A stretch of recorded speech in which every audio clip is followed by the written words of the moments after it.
Ayan, ito yung 4 na reason kung bakit ayaw namin magkaroon ng baby or ng anak.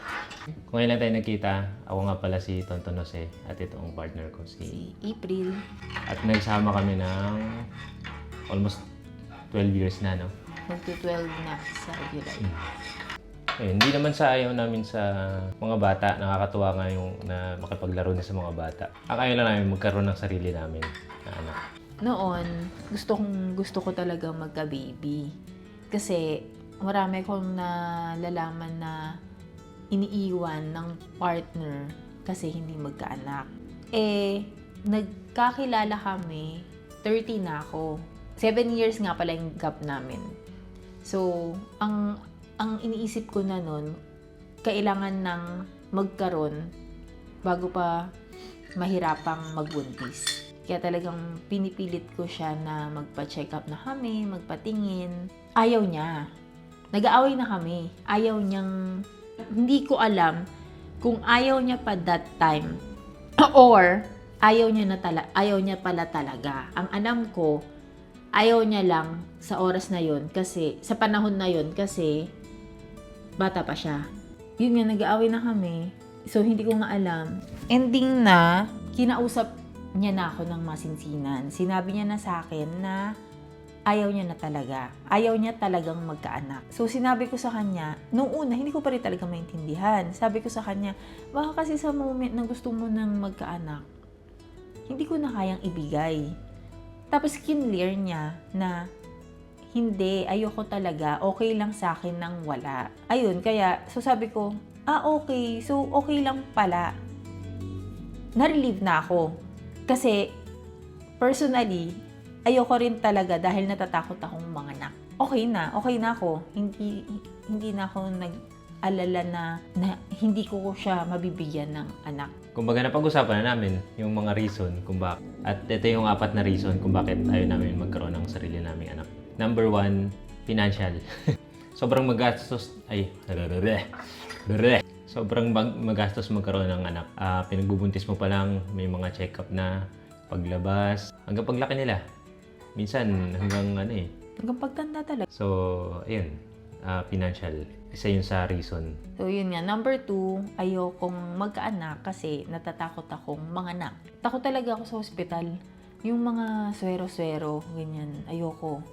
Injection, kuha ng dugo, ayoko yung mga ganun-ganun. Syempre, pag buntis ka, madami kang mga pagdadaanan na check-up, di ba? So, sa check-up, may mga, ewan ko kung may iba doon, di ko rin sure kung ano ba. Yun, yung mga ganun.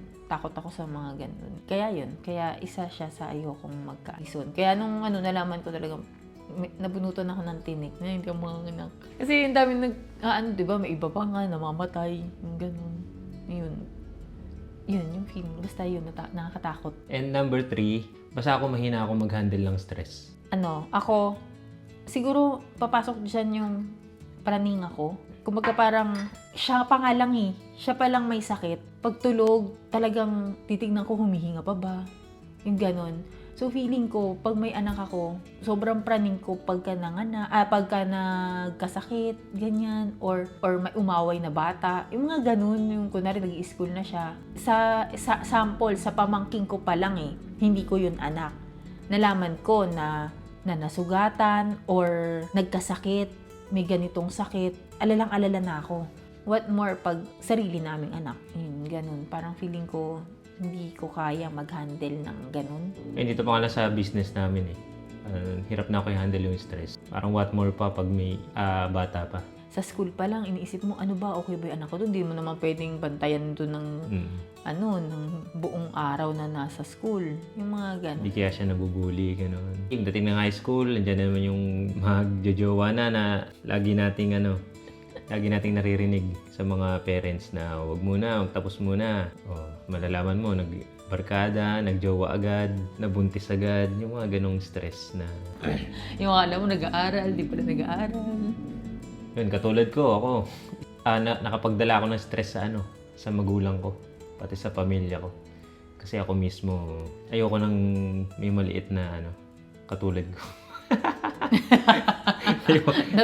Natakot sa sarili. Ayoko nag-aalaga ako ng katulad ko. Ayaw magpalaki ng katulad ko. Ayaw naman palaki ng katulad ko. Buti nga sila, mahaba pa pasensya sa akin eh. Laki-laki na, alagaan mo pa. Tulad ko.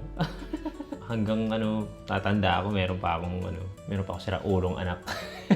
Kasama naman talaga siya eh. Pero kung wala kang baby, di wala kang kung wala kang anak, hindi wala kang ganun. Kaya believe din talaga ako sa mga nagkakaroon ng pamilya, kakaroon ng anak kasi ang galing nila.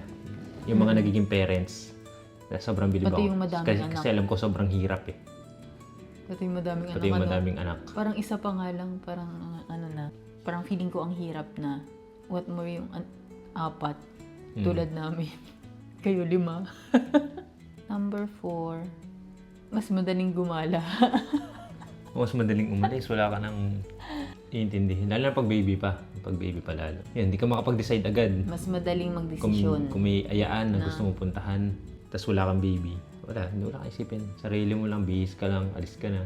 Wala ka nang isipin sa mo iiwan yung bata, yung kung isasama mo, yung dadalhin niyang damit, dadalhin niyang gamit, pag kaming dalawa lang. Diba? Gamit niya lang iniintindi ko. Ako nag-aayos ng mga gamit namin. Kaya na-stress ako eh. Wow. Hindi pag yung magagala siya, nag-aayos ng mga gamit. Parang kailan nangyari na ikaw yung nag-ayos ng gamit? Kaya ayun, mas madaling umalis, mas madaling mag-decide. So yan, lumipat kami ng venue kasi may kami sa loob eh. May matutulog na. Matutulog na. Ayun, so yung 4 na reason kung bakit tayo namin magkaroon ng sarili naming anak. Ayun, parang natatawag yung mga ayaw mag-anak ng selfish. Yun yung sinasabi ko kanina. Ewan ko kung tama ako ng pag-intindi. Kumbaga, selfish ka kasi ayaw mo magkaanak. Pero tingin, Mas selfish ka kung may anak ka na, tapos pinipili mo pa yung sarili mo. Hindi mo maibigay ng buo yung Kumbaga, pinapriority yung pa rin yung ibang bagay kaysa yung anak mo. Yun yung para sa akin selfish. Hindi kami nag-encourage na hindi kami nagpo-push na huwag kayong mag-anak. Ina-share lang namin yung kung ano yung thoughts namin regarding dyan sa hindi pagkakaroon ng anak. ito yung pinaka-importante sa lahat. Dapat una pa lang mapag-usapan nyo na yan. Oo. Kung itutuloy ba yung relasyon or hindi. Kasi nga, baka mamaya yung isa gusto, yung isa ayaw. Tapos yun pa yung maging dahilan ng pagkasira ng relasyon nyo. So, mas maganda, bago nyo ituloy, bago kayo pumunta sa mahaba-habang, kung nasa same ba kayong, Same route. same path, yung ganun. Parehas ba kayo? Hanggat maaari siguro mas maaga, mas maganda. Kaya kasi may mga kwento, di ba, na iniwan kasi hindi mabigyan ng anak. Or Babae na iniwan kasi hindi siya Hindi kayo mabuntis. magbuntis, Hindi kayo magbuntis. Ganun. Sakit sa babae no, na iniwan dahil hindi siya magkaroon. Na hindi naman niya kasalanan. hindi, kahit sa lalaki, di ba? Kung Parehas, just in parehas. case, lalaki naman yung baog. Tapos ma-share ko lang din. So, nung nagka-age ako, okay lang po i-share? Ano yan? Nung nagka-age na nga ako, na-diagnose ako na may adenomyosis and myoma tsaka endometriosis. So, yung sakit na yon pwede talagang mahirapang mag-anak. Yun. Kaya, ngayon, na thankful ako na siya yung naging partner ko kasi at least, diba, hindi na ako mahihirapan na pa siya na wala, hindi na kita mabibigyan ng anak. So, kung na ma-menopause siya eh. Oo. Kailangan ba mag-menopause? Mag-menopause ka na. Para Oo, makakontrol eh, no? Panay sabi na, hindi ko pa menopause. Hindi kasi nahirapan din siya sa niya, sa sakit niya. Ah. Lalo na pag, darating na yung period niya. Nahirapan siya, kaya sabi, kailangan ba mag-menopause? Mag-menopause ka na nga. Wag rin kayo padala sa, sa pressure nung family, society, na kailangan sa gantong age, may family ka na, may anak ka na. Yung timeline nyo, dapat malinaw din yun. Kung kailan eh. Tsaka alam naman natin kung ano yung mga age na delikado na magbuntis or diba? Tsaka na mahirap. Delikado na magbuntis, tsaka mahirap ng makabuo ng mga ganong age. So, consider nyo yung age nyo rin kung ano. Tapos may choice din tayo. Kung ayaw nyo, walang yun. Oo. Tapos kung kahit anong sabihin sa'yo nung mga nakapaligid sa'yo, basta kayong mag-partner, nagkakaintindihan, para sa akin, walang problema. Kung sila may problema na hindi kayo magkaanak, kayong dalawa, hindi magkaanak, bala na sila doon. Basta kami, 'di ba? Kami nagkaintindihan na kami na okay na kami na walang anak. Saka kung magde-decide kayo na ayaw nyo ng baby, ng partner nyo, sobrang mag-ready kayo sa negative comments ng family nyo. I-ready nyo yung sarili nyo dun. Actually, hindi lang family madami. Ang family, Friends. Kahit nga, kahit strangers. nakilala mo lang, parang tatanungin, bakit? Ang sarap-sarap magkaanak. Be ready kayo. Hindi nyo need mag-explain sa kanila. Matatansya nyo naman yun kung kanino kayo mag-explain. Minsan gusto lang nila malaman talaga yung reason. Mararamdaman nyo kung naiintindihan nung kausap niyo yung sitwasyon Na may choice tayo. nyo. Na may choice tayo sa ganun. Tapos yan, basta sa family nyo, makakarinig kayo ng mga negative. So, expect nyo na meron talaga. Para hindi, example, may event kayong pinuntahan, gathering ng family, reunion. Hindi Di ba maiiwasan. nakakawala ng mood yung, pag hindi mo na-expect, di ba? Tapos, magtatanong.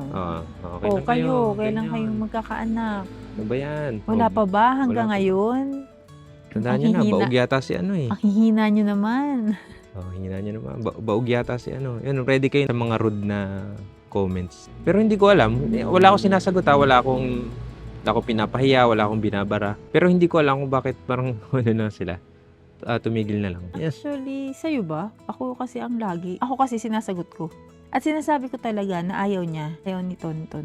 Ayun, basta lagi yung tandaan, may choice tayo. Ano yung sarili nyo kung gusto nyo talaga. Kasi if ever naman na gusto nyo talaga, make sure din na stable na financially, pati yung relationship.